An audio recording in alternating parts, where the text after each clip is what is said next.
Olá, Leonardo Amorim, advogado. Bullying. Bullying no âmbito escolar, no estabelecimento de ensino, nada mais é do que a intimidação ou violência entre alunos, que pode ser verbal, moral, sexual, material, entre os colegas. Algo muito sério, tão sério que não raro, casos e mais casos, vezes ou outras, nós tomamos conhecimento no âmbito da imprensa, de crianças e adolescentes que com dores íntimas acabam cometendo suicídio. E é disso que nós vamos falar, para que você pai, você mãe, identificando algum problema, indo até a escola, possa saber que providências deverá tomar, exigindo do administrador ou do diretor da escola, a fim de cessar, dar termo, antes que seja tarde. Porque, como eu disse, é algo muito sério. Pois bem, nós hoje temos, no âmbito nacional, uma lei federal que é de 2015, portanto há 10 anos nós temos essa lei, que nada mais é do que um diploma legal a fim de combater o bullying. E eu destaquei alguns trechos, peço até perdão, farei uma leitura de forma pausada para que possam acompanhar comigo o que essa lei tem de benéfico a fim de combater o bullying e mostrar o norte para as providências necessárias junto ao estabelecimento de ensino onde seu filho está matriculado. Ok? Pois bem, o artigo 3º da referida lei, eu me refiro à lei 13.185, conforme dito, a lei de 2015, o artigo 3º versa o seguinte, farei a leitura, peço a permissão aqui para fazer a transcrição. Artigo 3º, a intimidação sistemática, entre parênteses, bullying, pode ser classificada conforme as ações praticadas, como 1. Verbal, insultar, xingar, apelidar de forma pejorativa. 2. Moral, difamar, caluniar, disseminar rumores. 3. Sexual, assediar, induzir e ou abusar. 4. Social, ignorar, isolar, excluir. No termo popular, deixar na geladeira. 5. Psicológica, perseguir, amedrontar, aterrorizar, intimidar, dominar, manipular, chantagear e infernizar. 6. Físico, físico-social, chutar, bater. 7. Material, furtar, roubar, destruir pertences de outrem. Esse daí é muito comum, tá? Às vezes um coleguinha leva para a escola um material bonitinho, diferente, um estojo diferente, um caderno mais colorido, aí aquela outra criança, aquele outro colega rasga, danifica, ocorre muito. Ok? Independentemente dos outros, tais como citado, físicas, agressões físicas, etc.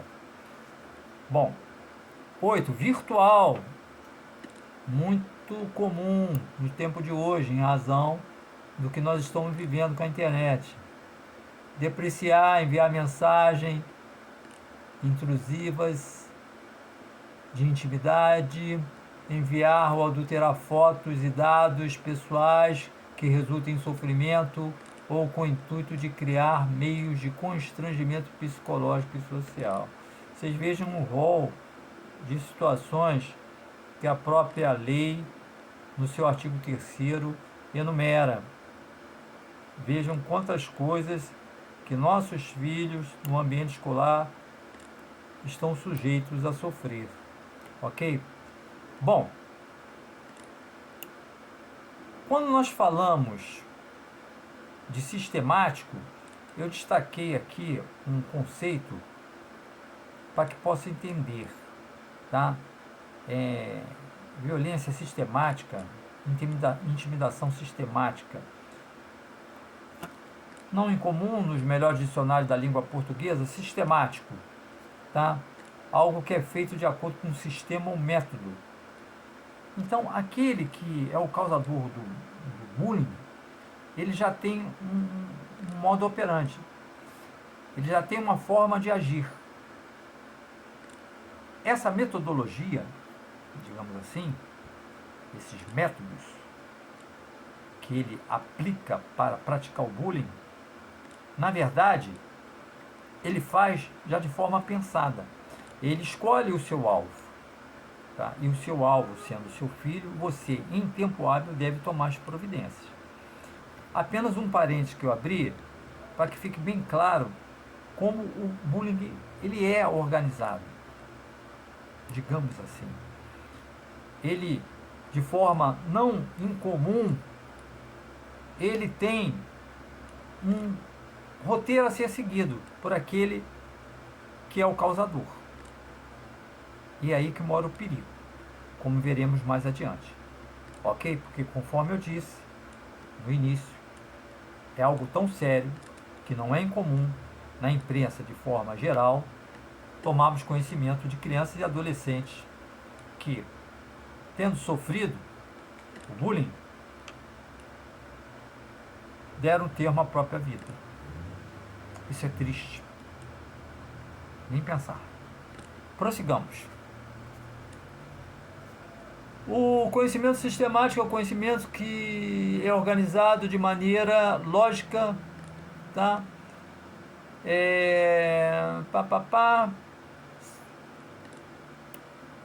Ainda quanto à referida lei federal que eu estava me referindo, que é de 2015, Lei 13.185, ainda destaquei o artigo 5º. Vejamos, o artigo 5º, e isso aí vem a importância da sua ida ao estabelecimento de ensino a fim de exigir providências. Tá? É dever do estabelecimento de ensino, dos clubes e das agremiações recreativas, porque isso pode ocorrer também em clubes, tá? Mas nós estamos falando de escola, tá? Vale para clube, vale para agremiações esportivas, mas nós estamos falando de escola. Para que, ao dirigir-se ao estabelecimento de ensino e procurar o administrador ou o diretor, saber o que vai dizer. A lei federal versa o seguinte, no artigo 5º, conforme eu comecei a ler: é dever do estabelecimento de ensino, dos clubes e das agremiações recreativas assegurar medidas de conscientização, prevenção, diagnose e combate à violência e à intimidação sistemática. Eu fiz uma menção ao sistemático, ao conceito, que é o bullying, tá? Não obstante, o artigo 18 do Estatuto da Criança e do Adolescente, eu estou falando de uma lei federal, mas o Estatuto da Criança e do Adolescente, que é a Lei 8.069 de 1990, também é uma lei federal. Então, embora você tenha uma lei esparsa, que é a Lei 13.185, o Estatuto da Criança e do Adolescente é um diploma que, de alguma maneira não, que no todo resguarda, protege a criança e o adolescente. Claro que existem algumas situações que nós, pais, temos obrigações, os educadores também. Mas o que versa o artigo 18 no que diz respeito ao bullying que nós estamos comentando aqui agora? O tema de agora. O que versa? Vejamos o artigo 18. O artigo 18. É dever de todos, pai, mãe, parente, vizinho, educador, seja lá quem for. É dever de todos velar pela dignidade da criança e do adolescente, pondo-os a salvo de qualquer tratamento desumano, violento, aterrorizante, vexatório ou constrangedor. Grifei constrangedor, porque eu vou falar sobre constrangimento, que o Estatuto da Criança e do Adolescente destaca esse termo, constranger criança, o constrangimento. Ok? Então esse é o artigo 18.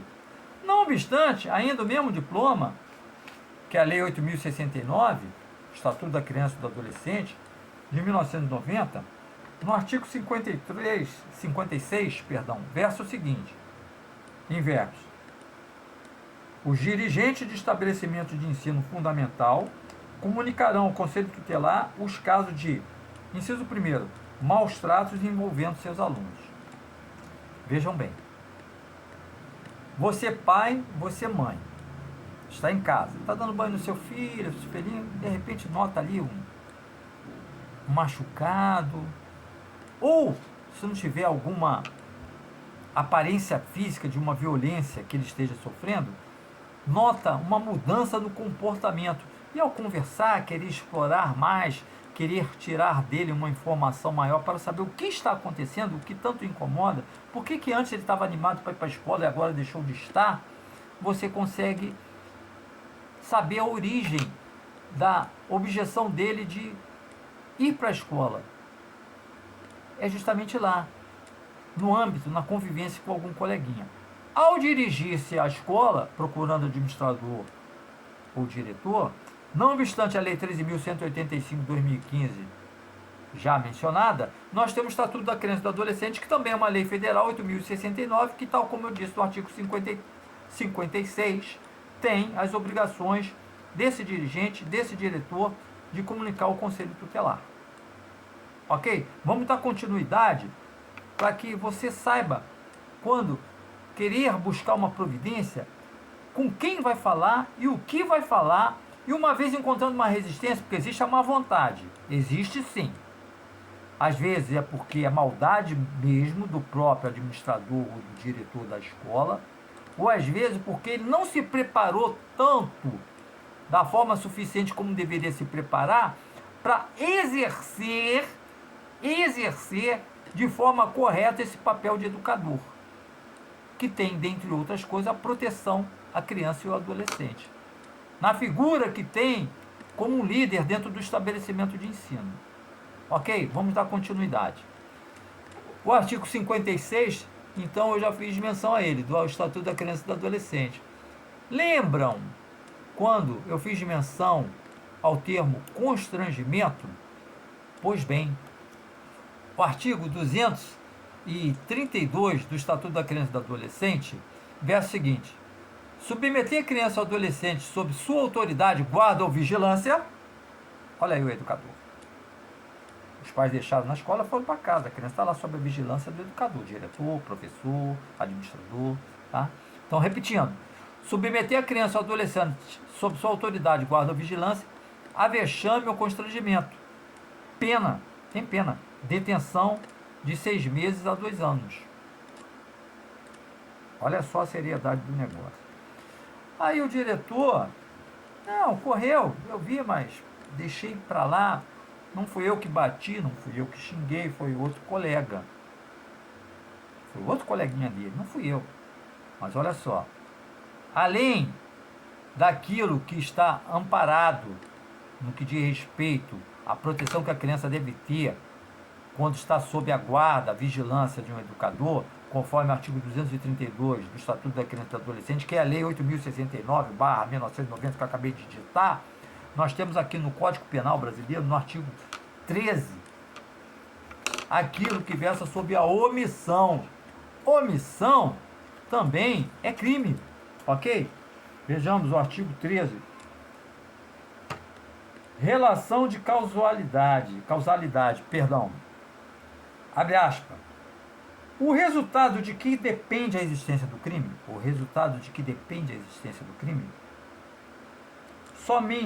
somente é imputável a quem lhe deu causa. Considera-se causa a quem deu causa. Considera-se causa, ainda estou lendo o artigo 13 do Código Penal. A ação ou omissão, ou seja, ou porque agiu, ou porque podendo impedir ficou quieto, ou omissão sem a qual o resultado não teria ocorrido. Olha só, sem a qual o resultado não teria ocorrido. Se o professor viu e não fez nada, se o diretor viu e não fez nada, se o administrador do colégio, da escola, do estabelecimento de ensino ficou de braços cruzados, foi omisso. E o artigo 13 do Código Penal tem expresso que a omissão é crime. Não obstante, o artigo 232 do Estatuto da Criança e do Adolescente, cuja leitura acabei de fazer alguns minutos atrás, que fala sobre o constrangimento que deve ser evitado, uma vez você tendo a criança sob sua guarda ou vigilância, o administrador, o diretor, o professor, seja lá quem for, ao ficar de braços cruzados, vai responder pelo crime. Porque é crime. Ah, mas nós estamos falando de coisas que acontecem no cotidiano, entre crianças, entre adolescentes. São só crianças, são só adolescentes. Daí a gente ouve muito, tá? De pais irresponsáveis que não tomam providência, não corrigem seus filhos como deveriam corrigir. E fazem igual Pilatos. Lavam suas mãos. Não é bem assim que funciona, não. Tá legal? Agora vamos naquele ponto principal que eu falei sobre suicídio. Eu fiz uma pesquisa e vi acerca de um estudo britânico, tá? Um estudo britânico feito há alguns anos atrás, em 2019, isso, tá? Ele indicou que adolescentes entre 12 e 15 anos que sofrem bullying na escola apresentam um risco de até 3 vezes maior de tentar o suicídio. Eu poderia fazer uma leitura ampla desse estudo que foi feito, mas nós perderíamos aqui mais alguns minutos. Quer dizer, não é perder, nós levaríamos mais alguns minutos. Mas eu quero deixar bem claro que esse estudo, embora britânico, com certeza em outros países foram feitos estudos iguais, e aqui no Brasil não é diferente. O bullying, ele é uma coisa muito séria, ele causa dor íntima, ele afeta o psicológico, ele mexe com o moral. Ele causa dor íntima a tal ponto que a criança começa com desânimo de voltar para a escola, às vezes perde sono, tá? Sente-se desanimada, sente-se diminuída, até chegar ao ponto do suicídio, que, aliás, com todo respeito e minhas considerações aos nobres profissionais que atuam na área de psicologia, mas eu quero fazer menção, o ápice da depressão é justamente o suicídio. Ah, mas é só adulto que se suicida. Não. Então nós estamos falando de algo muito sério. Bullying é algo muito sério. Nós temos que combater com pais irresponsáveis. Uma vez notando qualquer tipo de constrangimento, de desânimo, de queda do rendimento escolar, de perda da vontade de ir para a escola, tá?